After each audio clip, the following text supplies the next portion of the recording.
బతుకంటే బొమ్మల ఆట అని తెలుసు,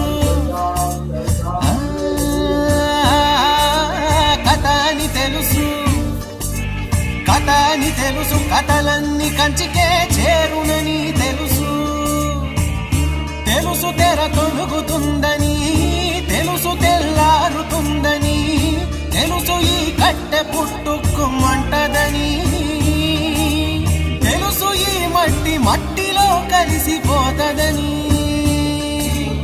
ఇన్ని తెలిసి రకాటంలో పడిపోతావు ఎందుకని? మాయా